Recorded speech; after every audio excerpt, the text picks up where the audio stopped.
You know, when you're talking about an organization as big as San Diego County, you find a lot of people with some very interesting job duties. Let's take a look at one of them now, that of a hazardous materials emergency responder. Take a look. My name is Todd Burton. I work for the County of San Diego, Department of Environmental Health, Hazmat Emergency Response Team. I've been on the Hazmat team for 10 years now. The Hazmat team is normally called out by the fire department or a police department when they respond to a scene and the incident is beyond their scope of training or beyond their capability. Fire department can get there and dike and dam things and do defensive actions, but when they call the Hazmat team, we can actually suit up in our personal protective equipment, the big moon suits, and actually go in and do some offensive controls. And we get it nice and cherry hot.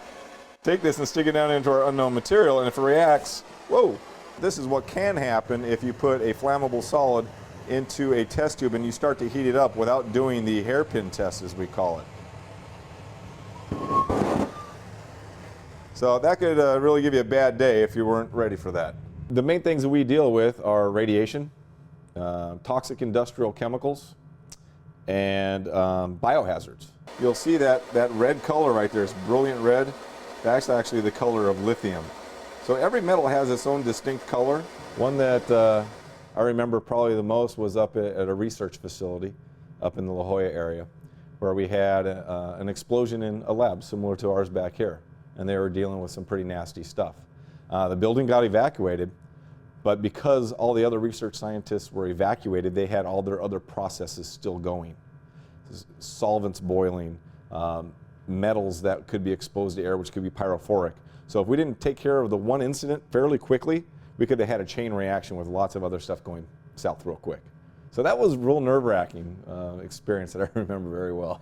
If it didn't react like it did on that last demonstration with the black powder, you can see we can start to heat things up in a test tube, and we're going to get a lot of reactions out of something like this. We get a lot of abandoned containers, unknown materials, so that's why we have to keep our chemistry skills up, to be able to do the hazcatting, putting things into a hazard profile, or using some of our equipment. We need to be up on all of the high-tech equipment so we can use them in conjunction to come up with, say, what your unknown is or what your unknown liquid or solid could be. This will be able to penetrate through this plastic and tell us exactly what it is without even opening the container. As soon as that air pressure starts to build up, what's going to happen? Oh!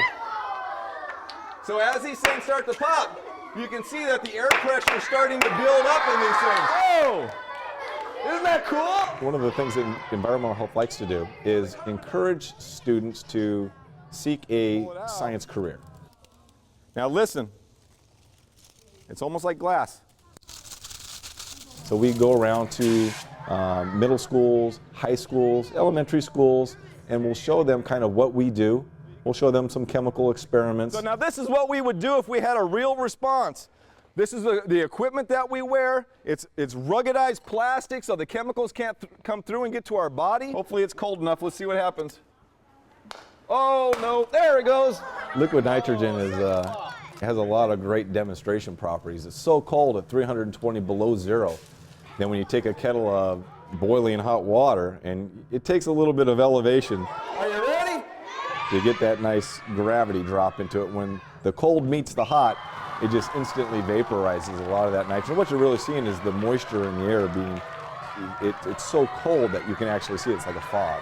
It can be exciting, and it really triggers some of the kids' thoughts. Wow, that was really cool, you know? And they remember that kind of stuff, and that's the kind of stuff that we try to show them that'll interest them to pursue a science career.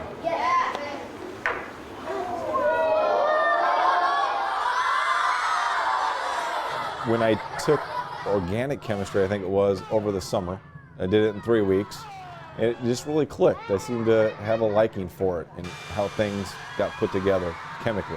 You don't know what you're going to be doing. You could come to work and do some emergency planning preparedness, and then all of a sudden the phone rings and you're driving to, a crash from one of the Miramar jets that went down. Now, to learn more about hazardous waste, maybe to report a spill or to figure out which household items are actually considered hazardous waste, just go to our website at ctn.org. I'm Michael Russo.